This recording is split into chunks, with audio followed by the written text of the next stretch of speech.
Have you ever cracked open a ready-to-drink can, taken one sip, and immediately questioned every decision that led you there? Last year, Americans bought tens of millions of cases of canned cocktails and seltzers, turning gas stations and grocery aisles into makeshift bars. Some of these cans are shockingly good. Others taste like a chemistry experiment that went wrong. Today, we're ranking 15 of the most popular ready-to-drink cans in the US, from absolute regret to genuinely worth your fridge space. This isn't about hype or TikTok trends. It's about flavor, balance, drinkability, and whether you'd actually open a second one. Number 15. Four Loko. Four Loko isn't a drink so much as an event warning. You don't choose it for taste. You choose it because you want the loudest possible outcome in the shortest amount of time. From the moment the can opens, the aroma hits like artificial fruit trying to cosplay as alcohol. The flavor is aggressively sweet, vaguely chemical, and oddly warm, even when it's ice cold. Every sip feels like it's daring you to stop, yet somehow pulling you forward anyway. Culturally, Four Loko lives in pre-game parking lots, college apartments with folding chairs, and nights that start with just one can. It's famous, not respected. The high alcohol content turns the experience into a speed run, which means nuance never gets a chance to show up. There's no balance, no clean finish, and no moment where you think, that was actually pleasant. Four Loko sits dead last because it fails the most basic test. If the alcohol content were lower, nobody would drink it. It's iconic, sure, but only as a cautionary tale. Number 14. Monaco Blue Crush. Monaco Blue Crush feels like it was designed during a party rather than for one. It's bright, loud, and unmistakably blue, which already tells you exactly where this is headed. The flavor lands somewhere between melted slushy and fruit punch concentrate, with alcohol tagging along quietly in the background. At first it's fun. By the halfway point, the sweetness starts to crowd everything else out. The appeal here is visual and social. This is a can people notice. It photographs well, stands out in coolers, and signals that tonight might get messy. But once the novelty wears off, you're left with a drink that doesn't evolve. There's no second act, no contrast, just sugar doing all the talking. Blue Crush isn't terrible in the way Four Loko is. It's simply one note. It's something you try once, maybe twice, then move on from as your taste matures. That's why it lands this low. Fun for the moment, forgettable by the morning. Number 13. Bud Light Seltzer. Bud Light Seltzer feels like a brand decision more than a beverage decision. It exists because it had to exist. When seltzers exploded, Bud Light showed up with something safe, familiar, and aggressively neutral. The flavors are clean but thin, with a sharp finish that disappears almost as quickly as it arrives. Drinking it feels like drinking the idea of a seltzer rather than a fully realized version. Nothing is especially wrong, but nothing stands out either. The carbonation does most of the work, while the flavor hangs back, afraid to offend anyone in the room. Where Bud Light Seltzer succeeds is accessibility. You can hand it to almost anyone, and they'll finish it without complaint. Where it fails is memorability. If the label weren't there, most people couldn't tell you what flavor they just had. That's why it sits here. Not bad enough to avoid entirely, not good enough to defend passionately. Number 12. Vizzy. Vizzy enters the room wearing a health halo, and it really wants you to notice. Antioxidants, vitamins, clean imagery. On paper, it sounds like a smarter choice. In the can, the experience tells a different story. The flavor leans artificial, with a sweetness that feels designed rather than natural, followed by a finish that never quite settles. The concept is appealing, a seltzer that lets you feel slightly responsible while drinking. The execution, however, doesn't match the ambition. The taste profile feels busy, as if too many ideas are competing for attention at once. Instead of crisp refreshment, you get something closer to diet candy water with alcohol. Vizzy isn't undrinkable. It just relies too heavily on what's printed on the label instead of what's happening on your palate. When the selling point isn't the sip itself, that's a problem. It edges out the lower ranks, but not by much.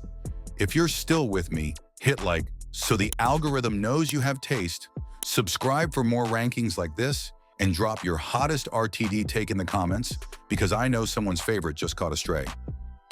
Number 11, Happy Dad Hard Seltzer. Happy Dad walks in with confidence, and to its credit, it mostly backs it up. The branding is bold, the cans feel intentional, and the flavors avoid the overly perfumed trap that drags down a lot of seltzers. It drinks clean, finishes light, and never overstays its welcome. What keeps it from climbing higher is restraint taken a bit too far. Happy Dad plays it safe on purpose. The flavors are agreeable but rarely exciting, designed for long sessions rather than standout moments. You don't stop mid-sip and think about it, you just keep drinking. That's not a flaw for everyone. In fact, it's why the brand has a loyal following. It fits parties, barbecues, and casual hangouts without stealing attention. But in a ranking built on flavor and impression, pleasant alone isn't enough. Happy Dad lands just outside the bottom tier as a solid, inoffensive option that doesn't quite demand loyalty.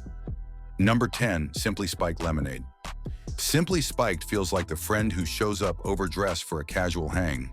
It's familiar, friendly, and immediately approachable because everyone already knows what lemonade is supposed to taste like. That familiarity is its superpower. The first sip is bright, sweet, and comforting, with alcohol tucked neatly underneath instead of fighting for attention. The problem shows up halfway through the can.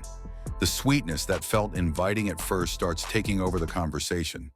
There's very little bitterness or dryness to reset your palate, so each sip stacks on the last. It's enjoyable, but it's also tiring faster than you expect. One can feel perfect. A second requires commitment. Culturally, this is a backyard staple. Pool days, cookouts, lawn chairs, and sunny afternoons. It doesn't ask questions or challenge anyone. It just works. That's why it lands here instead of lower. It understands its assignment and executes cleanly, even if it lacks depth. Simply Spiked doesn't pretend to be clever. It's comfort drinking, bottled efficiently. Number 9, Truly Hard Seltzer. Truly sits in an interesting place. It's no longer the new thing, but it hasn't faded into irrelevance either. The brand has quietly refined itself over time, and you can taste that effort. The flavors come across brighter than many competitors, with sharper edges and more defined profiles. There's a confidence to Truly now that didn't always exist. Some cans lean tart, others lean fruit-forward, but they all feel intentional. That said, the finish can still come off a little aggressive, like the flavor wants to announce itself rather than settle in naturally. It's exciting at first, then slightly fatiguing. Where Truly shines is versatility. It fits almost any social situation without feeling out of place. You'll see it at house parties, concerts, tailgates, and casual get-togethers. It's rarely someone's top choice, but it's almost never refused. That consistency earns it a spot in the upper half. Not iconic, not boring, just reliably solid. Number 8, White Claw. White Claw doesn't need an introduction, which is both its strength and its limitation. This is the can that rewired American drinking culture, turning seltzer into a social currency almost overnight. The flavor profile is clean, light, and restrained, built for repetition rather than reflection. What's impressive is how little it offends. The carbonation stays lively, the sweetness stays controlled, and the alcohol never shouts. You can drink it quickly or nurse it slowly, and it behaves either way. That balance is harder to pull off than it looks. The reason it doesn't climb higher is simple. The surprise is gone. White Claw walks so the rest of the category could sprint. Once you've tried everything else, coming back to it feels predictable. Still enjoyable, still dependable, just no longer exciting. It earns this spot on legacy, consistency, and the fact that it still does exactly what it promised from day one. Number 7, Topo Chico Hard Seltzer. Topo Chico Hard Seltzer announces itself the moment it hits your tongue. The mineral bite sets it apart instantly, creating a sharper, more textured experience than most of its peers. It feels crisp in a way that borders on assertive, which some people love and others don't. This is not a crowd pleaser by design. It's built for drinkers who want something drier, tighter, and less candy-coated. The flavors feel restrained, almost minimalist, letting carbonation and minerality do the heavy lifting. That choice makes it refreshing, but also slightly demanding. Topo Chico's appeal grows with time. The more RTDs you try, the more this one makes sense. It's a palate reset, a contrast drink, something you reach for when sweetness fatigue sets in. That sophistication pushes it into the upper tier, even if it sacrifices universal appeal along the way. It's confident, polarizing, and unapologetically different. Number 6, neutral vodka. Seltzer Neutral's entire philosophy is simplicity, and it sticks to it without flinching. Vodka, soda, and real fruit juice. No distractions, no mystery base. That clarity translates directly into the drinking experience. Each sip feels clean, light, and honest, with nothing trying to steal the spotlight. The flavors don't jump out aggressively. Instead, they unfold quietly, letting the vodka provide structure while the fruit adds subtle personality. The finish is dry enough to invite another sip without feeling hollow. It's the kind of can that disappears before you realize you've finished it.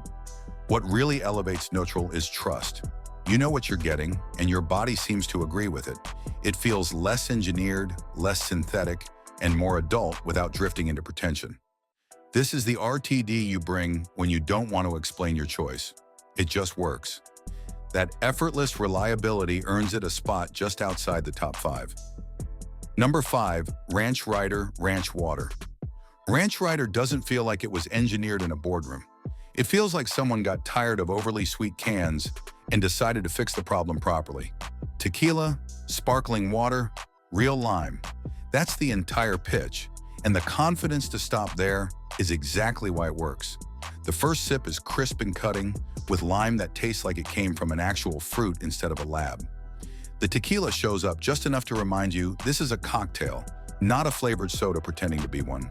There's no syrupy weight dragging things down, no artificial aftertaste clinging to your tongue.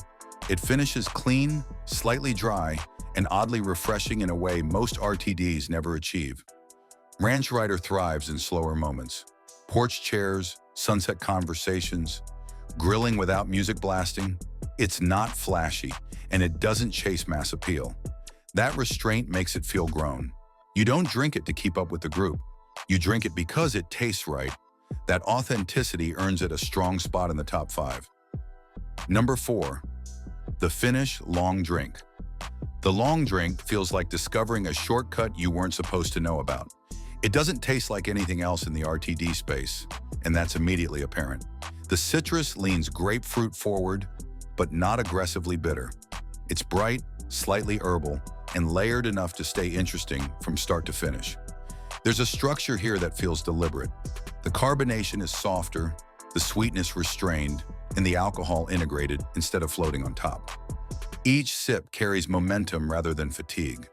It's refreshing without being empty, flavorful without being loud. What really sets it apart is identity. This drink knows exactly what it is and never tries to be more. It doesn't chase trends or rebrand itself every season. People who love it tend to really love it because it feels like a personal find rather than a mass market suggestion. The long drink lands just outside the podium because it isn't for everyone. But for those it clicks with, it becomes a staple. That kind of loyalty isn't accidental.